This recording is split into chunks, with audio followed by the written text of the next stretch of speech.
Hello there, thanks for joining me this Tuesday on 7Edition. I'm Sabrina Zainal and these are your top stories. Body of a female Caucasian found in search for missing Irish teen. PM warns action to be taken against those who keep instigating the people. And Carrie Lam warns not to push Hong Kong into path of destruction.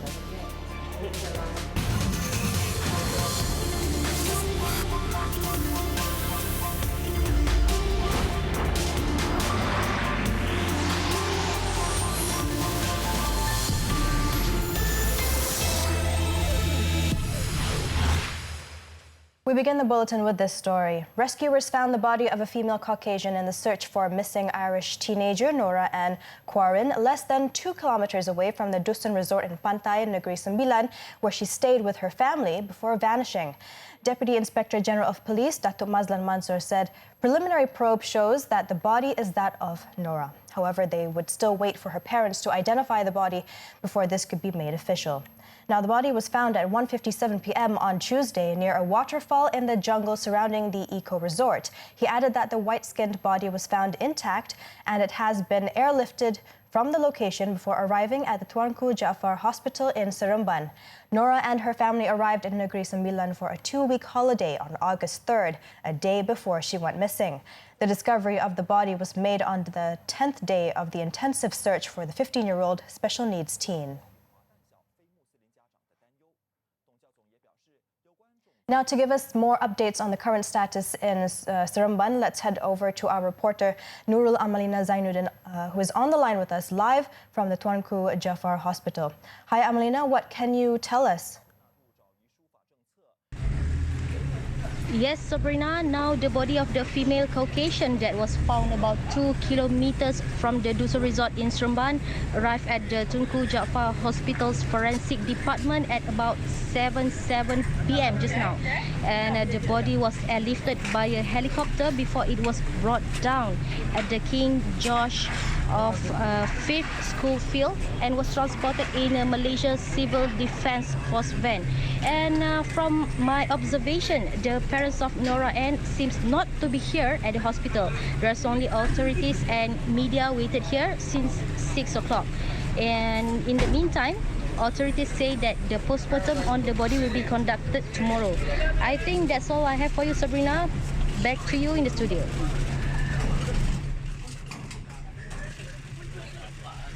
Thank you, Amalina, for those updates.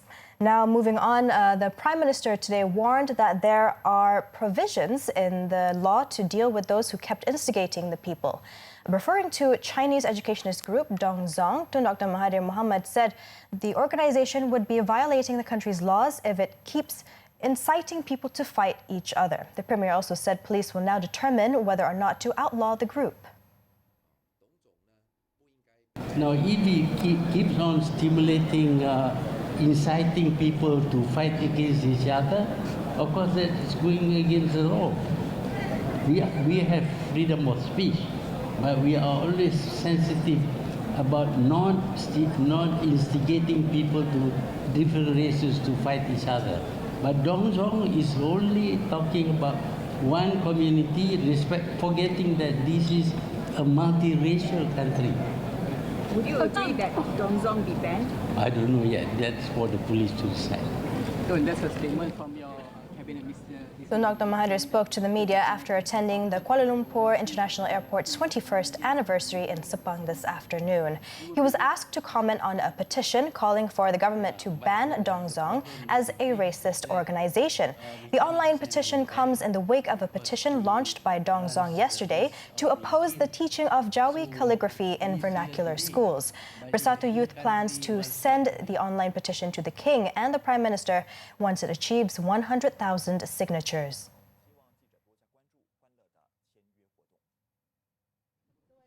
Now, on another matter, the Prime Minister has expressed his dismay over the condition of the country's public toilets. Tun Dr Mahathir said they are, more often than not, dirty and foul-smelling, which reflects the country's lack of civic-mindedness. The Premier stressed that failure to adopt this would lead to individuals behaving with impunity. Tun Dr Mahathir, when launching the national-level civic education in Putrajaya today, said civic education was important as it would inculcate good values and ways to be better citizens in children. Saya amat malu kerana saya seringkali membuat inspection toilet di Malaysia. Nak tengok bersih ataupun tidak, biasanya tak bersih dan busuk. Itu mencerminkan sifat yang ada kepada kita. Sepatutnya kita berasa malu. Tetapi kita berpendapat tak ada orang akan tahu siapa yang buat apa. Ini disebabkan oleh tidak ada perasaan civic responsibility, tanggungjawab civic dalam hati kita. He hopes that civic education will mold individuals and the society to be people who are responsible, concerned, and considerate to all. Civic education was reintroduced in June and has been incorporated into Bahasa Melayu, English, Islamic education, moral education, and history. Meanwhile, despite receiving a cynical reaction from Tun Dr Mahathir yesterday, Klang Member of Parliament Charles Santiago said he respects the Prime Minister's views on him. Santiago, when contacted, however, declined to elaborate on the issue of equality in order to maintain relations between the component parties in Pakatan Harapan. No need lah. Yeah. Ini adalah tukar pandangan dengan ahli parlimen dengan Perdana Menteri lah. Itu biasalah. Semua negara dan demokrasi biasalah. So kiranya pada maybe tak perlulah. No need lah. Tak baiklah. We are friends lah. Don't worry lah. We are friends. Yesterday, Tun Dr Mahathir, in a sarcastic tone, described the DAP leader's position as equal to himself. It was after commenting on Santiago's Facebook statement to the Prime Minister, who was said to have made decisions arbitrarily. Santiago also said the Premier by now should be able to read the mood of the people, including their reactions towards the Khat issue. Now moving on, the social security organization SOCSO will start issuing compounds to those who fail to register under self-employment social security scheme starting this week. Its chief executive, Dr. Muhammad Azman Aziz Muhammad, said only 50,801 self-employed workers have registered and made contributions under the scheme as of today. Angka ini jauh daripada jumlah yang sepatutnya mendaftar. Jadi mulai pada minggu ini, pegawai-pegawai penguatkuasa pekesok akan keluar untuk mengesan dan mungkin kita akan mula mengeluarkan kompaun kepada pemandu-pemandu yang masih belum berdaftar. Saya ingin tekankan sekali lagi, bukan hasrat pekesok menyusahkan pemandu ataupun pemandu teksi atau pemandu e-hailing, tapi ini adalah untuk melihat kebajikan mereka dan keluarga mereka. Speaking to reporters, he also said there are about 300,000 registered taxi and e-hailing drivers nationwide. Under the law, those found guilty of not registering with SOCSO can be fined up to 10,000 ringgit or sentenced to jail or both. Datuk Seri Muhammad Azman noted that 149 drivers who contributed to the scheme were able to receive benefits. There have been 12 deaths recorded among its contributors, and SOCSO has been paying their families in the form of retirement funds or payments on a monthly basis. Now, in conjunction with the 62nd National Day celebration, Tenaga Nasional Berhad TNB is once again offering a special incentive to encourage its commercial consumers to brighten up their buildings and surrounding areas with decorative lighting. TNB, in a statement today, said the incentive for August and September 2019 is for all commercial consumers, which have been operating for at least a year under the B, C1 and C2 tariffs. For neon and floodlights, the rate of incentive is 20.8 cent for each kilowatt hour for an increase in electricity usage that exceeds the 3-month average for May, June and July this year. This involves skyscrapers, office buildings, hotels, petrol stations, as well as commercial and shopping complexes. Eligible consumers can obtain the application form at any Kedai Tenaga or via the MyTNB self-service portal, with applications due this September 15th. University Technology Mara UiTM has decided to increase its hostels fees starting next month. Its Vice Chancellor, Emeritus Professor Dr Muhammad Azrai Kasim said the increase is a result of the government's allocation cut for the universities by nearly 500 million ringgit in 2017. In a statement, he also said the university management is constantly upgrading its facilities in line with the students' needs, especially in all 35 UiTM campuses nationwide. The new charges imposed are 2 ringgit, 3 ringgit and 4 ringgit per day, depending on the room type chosen by the student. However, the university is aware that there are students who come from less fortunate families, and therefore several groups of students would be exempted from paying the fees. Among them, those from poor families with monthly income below 2,500 ringgit, student representative council members and committee members, as well as outstanding students from clubs or associations who represent the country.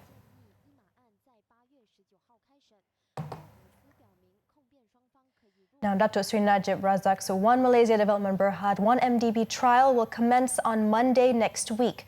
This after the federal court dismissed an application to review the Kuala Lumpur High Court decision not to allow the postponement of the trial. The 5-member bench, led by Chief Justice Datuk Sri Tengku Maimun Tuan Mat, ruled that the defence and prosecution teams would have to take it up with the High Court trial judge, Justice Colin Lawrence Siqueira, on August 19th.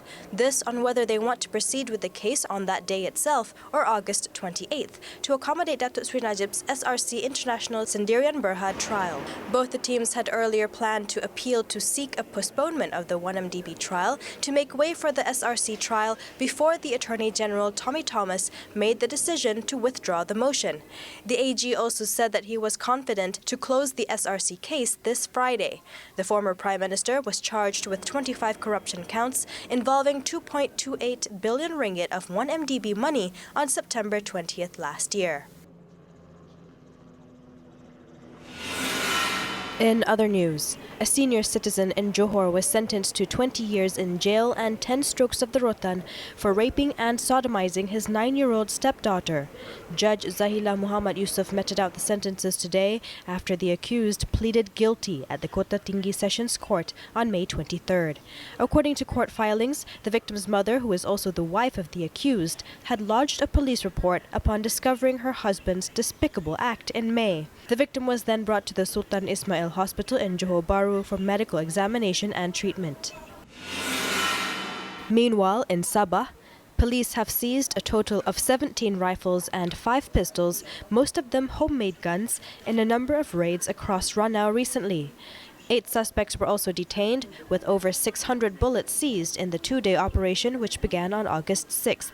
The main suspect, aged 41, had confessed to selling 150 guns of the Bukokok brand for prices ranging from 800 to 2,800 ringgit. The case is being investigated under the Arms Act, which provides a death sentence or life imprisonment upon conviction. More to come. Death toll rises to 202 in India's monsoon flood. Details next.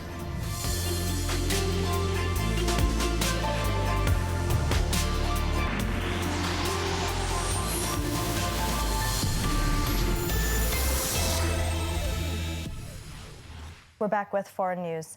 Indian authorities moved around 1 million people into emergency camps in recent days. This as the death toll from monsoon floods jumped to at least 202 on Tuesday. The southern state of Kerala has been the worst hit region for the second consecutive year. The natural disaster forced the closure of the Kochi International Airport for 3 days last week. Around 288,000 people across the state's worst affected districts, including Wayanad, Malappuram and Kozhikode, have been moved to relief camps. However, the monsoon flood did not only affect Kerala. At least 42 people have also lost their lives in neighboring Karnataka state, which has seen some of its worst flooding in recent years. According to Karnataka government, they have evacuated over 580,000 people. Many key highways and roads across the affected regions have been damaged or cut off by rising waters. Local media reported 66 deaths in the western states of Maharashtra and Gujarat, with tens of thousands of people shifted to relief camps. While the monsoon rains are crucial to replenishing water supplies in drought-stricken India, they kill hundreds of people across the country every year. Last year, Kerala was hit by its worst floods in almost a century, with around 450 people killed. Violent protests are driving Hong Kong down a path of no return. According to Hong Kong Chief Executive Carrie Lam, this as its airport struggled to recover from an unprecedented shutdown triggered by a rally, and authorities in Beijing sent more ominous signals that the unrest must end. As she spoke to reporters, her voice cracking with emotion at one point, she said violence by protesters had pushed Hong Kong into a state of panic and chaos. Meanwhile, authorities at Hong Kong Airport on Tuesday suspended all departure check-ins after pro-democracy protesters blocked the facility, but some flights are still arriving and taking off. Meanwhile, the UN High Commissioner for Human Rights, Michelle Bachelet, on Tuesday voiced concern over force used against protesters during massive demonstrations in Hong Kong and called for an impartial probe.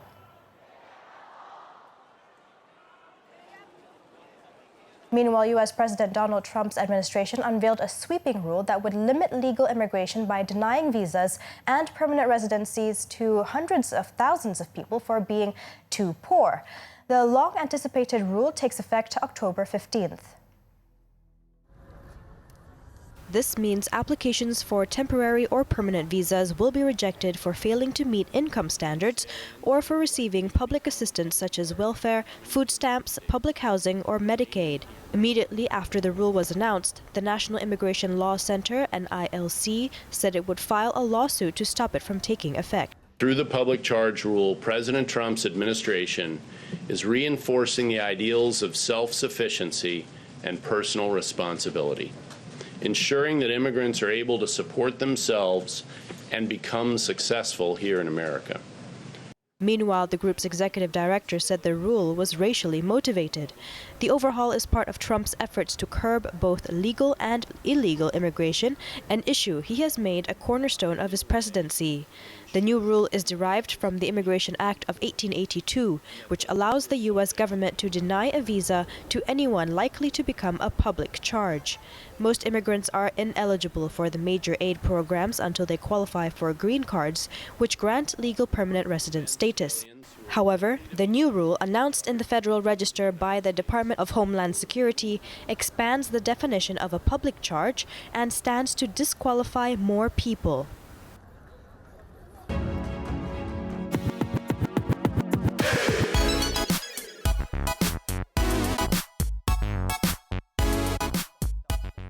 It's time for our daily segment Clickbait, where we take a look at what's trending and making the rounds in the cyber world today.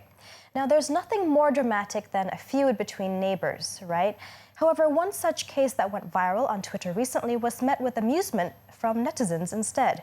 This was because a woman became angry at her neighbor for the wrong reason. Not just that, instead of reacting with rage, the neighbor made fun of the angry woman with some hilarious gestures. Take a look. Raking in over 300,000 views, the Makcik was trying to tie her neighbor's leaking pipe with a plastic bag to prevent the water from splashing to the ground. The neighbor who recorded the video shouted in anger, asking the helpful Makcik to live in the jungle if she can't live with neighbors. The person behind the camera was also calling her names, threatening to report her to the police. The Makcik, obviously not threatened, retaliated by posing for the camera and shaking her rear. Some netizens commented in support of the dancing Makcik, saying that her actions were cute. The original post was deleted, but it looks like the neighbor learned some valuable lessons and finally bought a new pipe extension after going viral. Some people really need to learn how to be a good neighbor.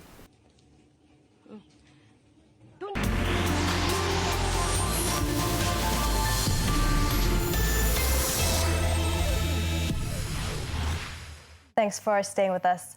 Petronas Chemicals Group Berhad, Petchem's earnings slipped to 1.1 billion ringgit in the second quarter ended June 30th, 2019.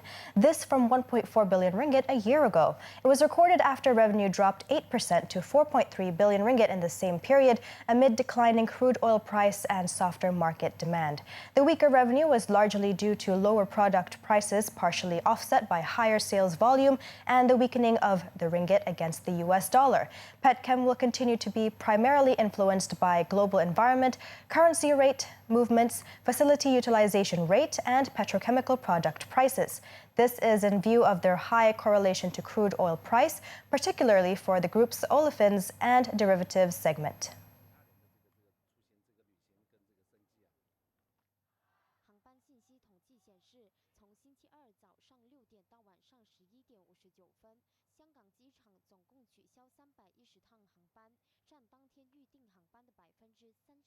Now, the country is poised to secure 20 billion ringgit in the rubber glove exports this year, backed by rising demand for the product globally. Malaysian Rubber Glove Manufacturers Association MARGMA President Dennis Loh said the target is achievable with all hands on deck. Glove industry, we can speak for the glove industry. Last year we did 17.5 billion ringgit. This year our target is 20 billion. So if we have all the workers in hand, we should be able to touch 20 billion this year. Loh also said the local glove industry today is not running at its maximum capacity. He added the industry currently has 40,000 to 42,000 workers and in need of between 12,000 to 15,000 foreign laborers to increase productivity. Malaysia exported a total of 23.7 billion ringgit worth of rubber products last year, 80% of which contributed by rubber gloves. Bursa Malaysia ended in the red today to finish 1.4% lower at 1,592 points amid heavy selling activities across the board. The FBM KLCI continued its downtrend after a delayed hit following the fall in the US Dow Jones Industrial Average last Friday and yesterday. Now on to stocks to watch. George Kent Malaysia Berhad has a more certain outlook following the renegotiation and restructuring of the LRT3 contract. The firm also boasts a strong balance sheet with a net cash of 44 cents per share, amounting to 40% of current market capitalization. Now, Leong Hup International Berhad offers a potential upside of 38% and dividend yield of 2% despite shrinking sales margin. Its long-term outlook remains positive given the stable demand for chicken, while overseas income will provide growing potentials for the group. Next, MMC Corporation Berhad is poised to clinch new construction projects which will act as a buffer for its construction order book. Another catalyst for the group is the possible reinstatement of the Klang Valley MRT3 project at a revised cost. I'm Sabrina Zainal. Thanks for tuning in and see you next time. Good night.